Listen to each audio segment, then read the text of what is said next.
எங்க பரம்பரையே திமுக தாங்க. எங்க ஓட்டு வந்து எப்பவுமே தளபதி ஸ்டாலின் தான். என் குடும்ப திமுக தான் ஓட்டு போடுவோம். நான் வந்து பிஜேபி, அதனால நாங்கள் எடப்பாடி பழனிசாமி தான் ஓட்டு போடுவோம். அடுத்து சிஎம் வந்து அவர் தான். திமுக கூட்டணி தான் ஓட்டு போடுவேன். முக ஸ்டாலின் தான் வருவா. அப்படி திமுக கூட்டணிக்கு வாக்களிப்பேன். பக்கா கமல் ருசிக்காருங்க. அதனால வந்து நான் வந்து திமுக தான் ஓட்டுப்போம். முதல்வர் வந்து முக ஸ்டாலின் தான் வரணும். நம்ம ஓட்டு போட விஜய்க்கு தான் போடலான்னு இருக்கேன்.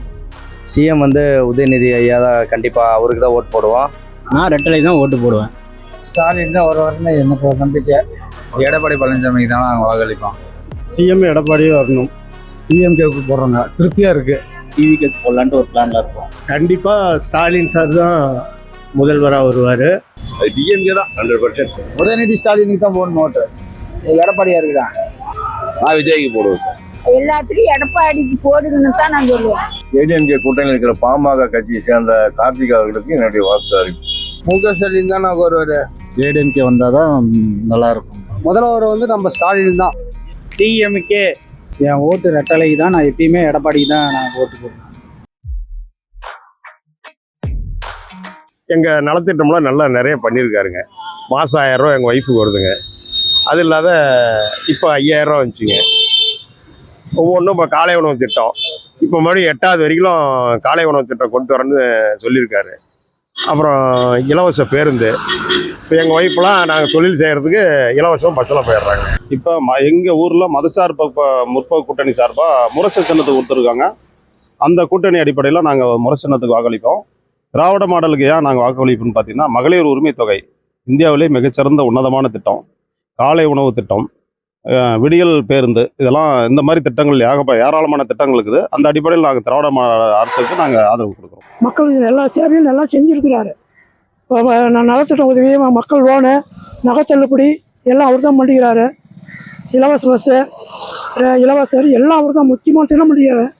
கல்வி கடன் எல்லாமே தள்ளுபடி பண்ணிக்கிறாரு. ஸ்டாலின் தான் மீண்டும் முதலமைச்சர். எந்த ஒரு மாற்ற கருத்தும் வராது. அதே மாதிரி அவர் நிறைய வாக்குறுதியெல்லாம் கொடுத்தாரு. பெண்களுக்கு முக்கிய பாதுகாப்பு கொடுக்குறது சொல்லிக்கிறது. இப்போ திமுக ஆட்சியில் வந்து நிறைய பெண்களுக்கு பாதுகாப்பு இல்லை.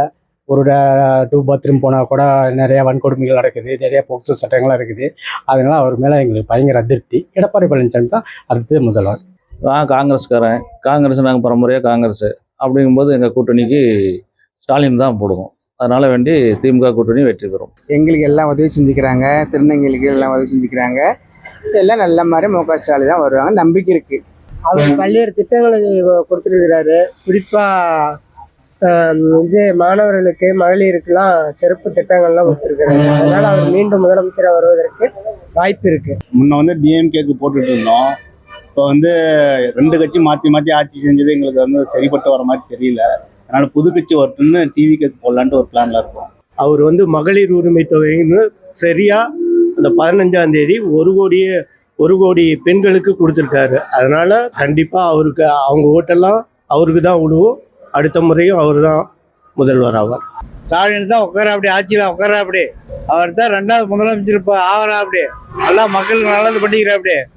மாற்றுத்திறனாளிக்கு, ஆலையருக்கு நல்லா தான் பண்ணிக்கிறாங்க.